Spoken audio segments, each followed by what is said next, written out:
Good morning everybody. প্রত্যেকদিনের মতো আজকে একটি ওয়েটিং নিয়মের অঙ্ক নিয়ে এসেছি। অঙ্কটা দেখি কি আছে।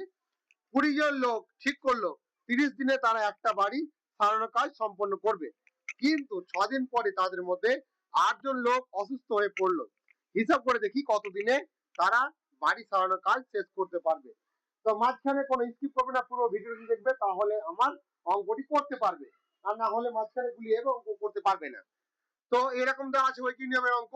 তাহলে কি আছে, একদিকে হচ্ছে লোক সংখ্যা,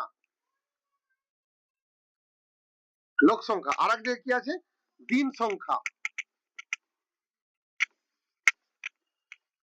তো প্রথমে কি ছিল, 20 জন লোক। 20 জন লোক লিখে দিলাম। 20 জন লোক কত দিনে করতে পারে, 30 দিনে করতে পারে, কিন্তু কাজ যখন শুরু করেছিল 6 দিন পরে কিন্তু 8 জন লোক অসুস্থ হয়েছে। তাহলে মোট কতদিন হবে, 30 মাইনাস 6 সমান হচ্ছে 24 দিন। ঠিক আছে, এবার বলছে 24 দিনে করতে পারতো, তাহলে 8 জন লোক যখন অসুস্থ হয়ে গেল, তাহলে 20 থেকে 8 জন বাদ, তাহলে 20 থেকে 8 বাদ দিলে কত, 12 জন লোক।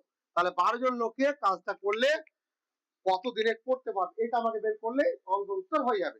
ঠিক আছে, তাহলে আমি যেহেতু ওই নিয়মের অঙ্ক বেশি লেখালেখি করবো না, কি লিখে দেবো, 20 জন লোকে লোকে কাজটি করতে পারবে পারবে কত দিনে বলেছে, 24 দিনে বলেছে। ঠিক আছে, তাহলে একজন লোক যদি কাজটি করে তাহলে কি সময় বেশি লাগবে, সময় বেশি লাগলে কি হবে, এই 20 গুণিত হচ্ছে 24, আর দিন তো থাকবেই। তাহলে এবার বলেছে 12 জনে, 12 জনে করতে গেলে কি হবে, একজনে করতে গেলে কি আমার সময় বেশি লাগছিল বা দিন সংখ্যা বেশি লাগছিল, তাহলে 12 জন করলে কি হবে, দিন সংখ্যা কমে যাবে। তাহলে 20 গুণিত 24 বা হচ্ছে 12, তাহলে এই 12 কে এই 24 যদি কাটি কত হয় 2, তাহলে সমান কত হলো, 20 গুণিত 2 এত দিন সমান কত, 40 দিন।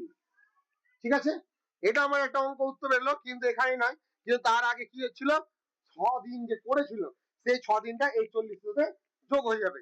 তাহলে বাড়ি সারাই করতে, তাহলে বাড়ি সারাই করতে মোট, এখানে হলো বেড়ে হচ্ছে 40, আর ওখানে 6 দিন কাজ করেছিল, দিয়ে মোট হচ্ছে এতদিন সমান হচ্ছে 46 দিন সময় লাগবে। এখানে আমার অঙ্ক হয়ে গেল। তো যারা যারা আমার ভিডিওটি দেখছেন, যদি অঙ্কগুলি ভালো লাগে অবশ্যই লাইক, কমেন্ট এবং শেয়ার করে দিবেন। সকলকে অসংখ্য অসংখ্য ধন্যবাদ।